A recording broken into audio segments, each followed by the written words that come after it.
Classroom से बाहर निकलते ही अनुभा ने अनुभव से कहा, अरे अनुभव, केमिस्ट्री मेरी समझ में नहीं आ रही है। क्या तुम मेरे कमरे पर आकर मुझे समझा सकते हो?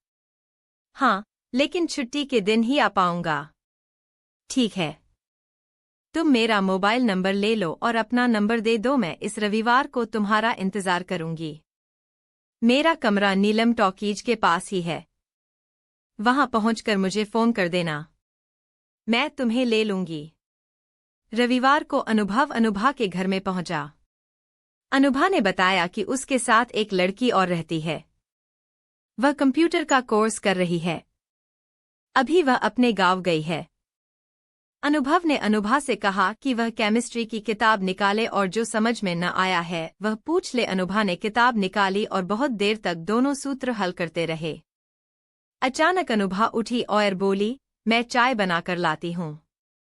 अनुभव मना करना चाह रहा था, लेकिन तब तक वह किचन में पहुंच गई थी। थोड़ी देर में वह एक बड़े से मग में चाय लेकर आ गई। अनुभव ने मग लेने के लिए हाथ बढ़ाया, तभी मग की चाय उसकी शर्ट पैंट पर गिर गई। सॉरी अनुभव, गलती मेरी थी। मैं दूसरी चाय बनाकर लाती हूँ। तुम्हारी शर्ट पैंट दोनों खराब हो गई हैं। ऐसा करो, कुछ देर के लिए तौलिया लपेट लो, मैं इन्हें धोकर लाती हूँ। पंखे की हवा में जल्दी सूख जाएंगे, तब मैं प्रेस कर दूंगी।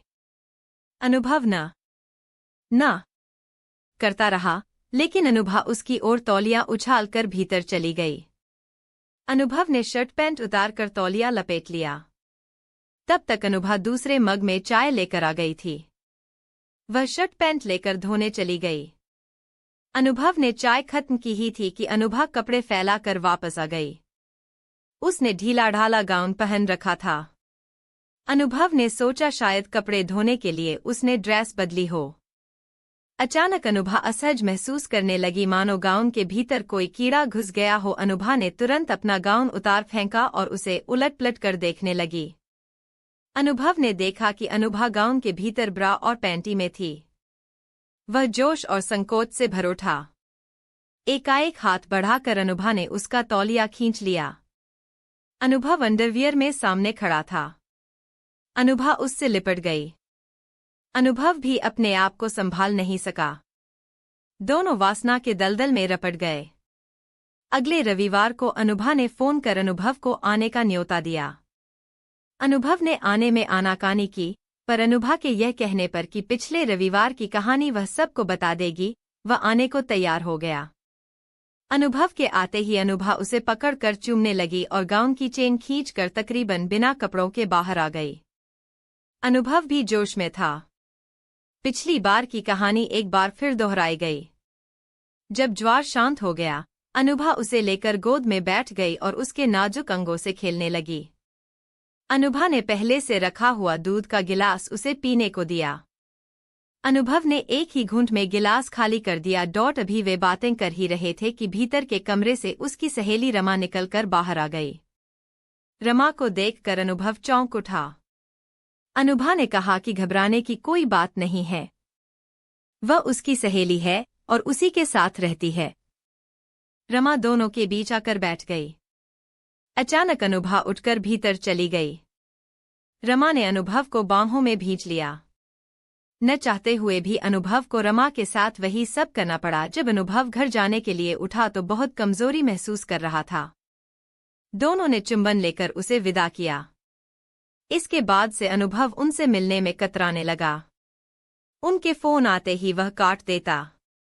एक दिन अनुभा ने स्कूल में उसे मोबाइल फोन पर उतारी वीडियो क्लिपिंग दिखाई और कहा कि अगर वह आने से इनकार करेगा तो वह इसे सबको दिखा देगी। अनुभव डर गया और गाहे उनके कमरे पर जाने लगा। एक दिन अनुभव के दोस्त सुरेश ने उससे कहा कि वह थकात का सा क्यों लगता है। इम्तिहान में भी उसे कम नंबर मिले थे। अनुभव रोने लगा। उसने सुरेश को सारी बात बता दी। सुरेश के पिता पुलिस इंस्पेक्टर थे। सुरेश ने अनुभव को अपने पिता से मिलवाया। सारी बात सुनने के बाद वे बोले, तुम्हारी उम्र कितनी है? 18 साल। और उनकी? इसी के लगभग। क्या तुम उनका मोबाइल फोन उठाकर ला सकते हो? मुझे फिर वहां जाना होगा? हाँ, एक बार।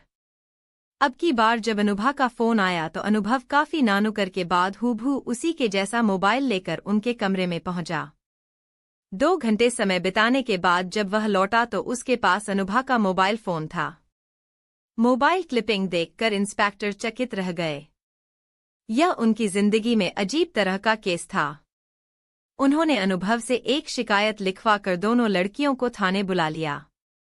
पूछताछ के दौरान लड़कियां बिफर गईं और उल्टे पुलिस पर चरित्र हनन का इल्जाम लगाने लगीं। उन्होंने कहा कि अनुभव सहपाठी के नाते आया जरूर था, पर उसके साथ ऐसी वैसी कोई गंदी हरकत नहीं की गई। अब इंस्पेक्टर ने मोबाइल क्लिपिंग दिखाई। दोनों के सिर शर्म से झुक गए। इंस्पेक्टर ने कहा कि वे उनके माता पिता और प्रिंसिपल को उनकी इस हरकत के बारे में बताएंगे। लड़कियां इंस्पेक्टर के पैर पकड़कर रोने लगीं। इंस्पेक्टर ने कहा कि इस जुर्म में उन्हें सजा हो सकती है, समाज में बदनामी होगी और स्कूल से निकाली जाएंगी सो अलग। उनके द्वारा बार बार माफी मांगने के बाद इंस्पेक्टर ने अनुभव की शिकायत पर लिखवा लिया कि वे आगे से ऐसी कोई हरकत नहीं करेंगी। अनुभव ने वह स्कूल छोड़कर दूसरे स्कूल में दाखिला ले लिया। साथ ही उसने अपने मोबाइल की सिम बदल दी। इस घटना को 7 साल गुजर गए। अनुभव पढ़ लिख कर कंप्यूटर इंजीनियर बन गया। इसी बीच उसके पिता नहीं रहे।